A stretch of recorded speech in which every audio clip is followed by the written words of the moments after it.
નમસ્તે મિત્રો, હું ડૉક્ટર સોનિયા દલાલ, ફેફસાના રોગની નિષ્ણાત છેલ્લા 15 વર્ષથી વડોદરામાં પ્રેક્ટિસ કરું છું. આજે એક અવેરનેસ માટે હું આ વિડીયો ઉતારી રહી છું. શું તમને ખબર છે કે નસકોરા એ હાનિકારક પણ હોઈ શકે છે, જે નિંદ્રાને ખલેલ પહોંચાડે અને નિંદ્રામાં જ માણસનું મૃત્યુ પણ થઈ શકે. નસકોરાના કારણે માણસોને ઊંઘમાં ઓક્સિજનની સતત અભાવ થાય છે, જેના કારણે હૃદય, ફેફસા, મગજ, કિડની અથવા બીજા બધા સિસ્ટમ્સ પર પણ અસર થઈ શકે છે. નસકોરા એક એવી બીમારીને નોતરતા હોય છે જેનું નામ છે ઓબ્સ્ટ્રક્ટિવ સ્લીપ એપનિયા. એનો મતલબ એ કે ઊંઘની અંદર જ્યારે શ્વાસ લેવાનો માર્ગ રૂંધાય તો બહારની હવાનો સંપર્ક ફેફસા સાથે સંપૂર્ણપણે જતો રહે અને તેનાથી ઓક્સિજન બિલકુલ મળે નહીં. અને જો ઓક્સિજન 5 મિનિટથી વધારે શરીરને મળે નહીં તો એનાથી ખૂબ જ નુકસાન હૃદયને, ફેફસાને અને મગજને થઈ શકે છે, જેના કારણે ગંભીર બીમારીઓ થઈ શકે છે. આના લક્ષણો એવા છે કે રાતના ઊંઘમાં પુષ્કળ નસકોરા બોલે, નાકમાંથી શ્વાસ લેતા તકલીફ પડે એટલે ઓટોમેટિક મોઢું ખુલી જાય, મોઢામાંથી લાળ આવે, માણસ ગભરાઈને ઊંઘમાં બેઠો થઈ જાય અને જ્યારે બેઠો થાય ત્યારે પરસેવો છૂટી ગયો હોય. ડાયાબિટીસ અથવા બીજી પ્રોસ્ટેટની કે એવી કોઈ બીમારી ના હોય તો પણ રાતના જ્યારે બેઠો થાય તરત જ એને બાથરૂમ જવું પડે, એટલે રાતના 3 કે 4 વખત યુરિન માટે જવું પડે, ગભરામણ થાય, ચોકિંગ જેવા સેન્સેશન થાય, પુષ્કળ નસકોરા બોલે એટલે એના પાર્ટનરને પણ ઊંઘ ના આવે. લોકો એવું કહે કે એટલો બધો અવાજ આવે છે કે બીજા લોકો ઊંઘી નથી શકતા. સવારે જ્યારે આ માણસ ઉઠે ત્યારે એની ઊંઘ બરાબર નથી આવી એવી એની સતત કમ્પ્લેન હોય. એ ઉઠતાની સાથે જ એકનો મોકો શોધતો હોય કે એ ક્યારે પાછો સૂઈ જાય.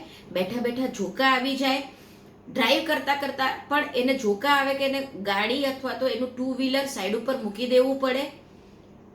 એને બીજા બધા ફંક્શન્સમાં પણ થોડીક પ્રોબ્લેમ થાય, જેમ કે એનું ફિઝિકલ રિલેશનશિપ માં પણ પ્રોબ્લેમ થાય, એને યાદશક્તિ બહુ ઓછી થઈ જાય, ચીડચીડિયાપણું જરા વધારે વધી જાય. આ બધા લક્ષણો જ્યારે થાય અને નસકોરા બોલતા હોય તો આ એક ગંભીર બીમારી થઈ શકે, જેને આ પેશન્ટ કહેવાય, જેને કહેવાય ઓબ્સ્ટ્રક્ટિવ સ્લીપ એપનિયા. આ કેમ એટલી ગંભીર થઈ શકે આગળ જતાં? કારણ કે ઓક્સિજન એ આપણા શરીરનો ખોરાક કહેવાય અને જો ઊંઘમાં ઓક્સિજન પૂરતું ના મળે તો શરીર પર અસર થાય અને એના કોમ્પ્લિકેશન્સ થઈ શકે. જેમ કે આપણે બધાએ મિત્રો આજે સાંભળ્યું હશે, કોઈના બી કુટુંબમાં આ વસ્તુ થતી હશે કે રાતના સૂઈ ગયા અને સવારે ઉઠ્યા જ નહીં. એટલે આપણે એવું વિચારીએ કે રાતના ઊંઘમાં એટેક આવી ગયો હશે. પણ એટેક કેમ આવ્યો? એટેક આવવાનું કારણ એ જ હોય કે હૃદયને પૂરતું ઓક્સિજન ના મળ્યું હોય. એટલે જ્યારે ઊંઘમાં ઓક્સિજન ઓછું થાય ત્યારે હૃદયને જોર પડે. જો હૃદય જોરથી વધારે પડતું એને ઓક્સિજનને લેવા માટે પ્રયત્ન કરવો પડે એટલે સૌથી પહેલી બીમારી થાય બ્લડ પ્રેશર.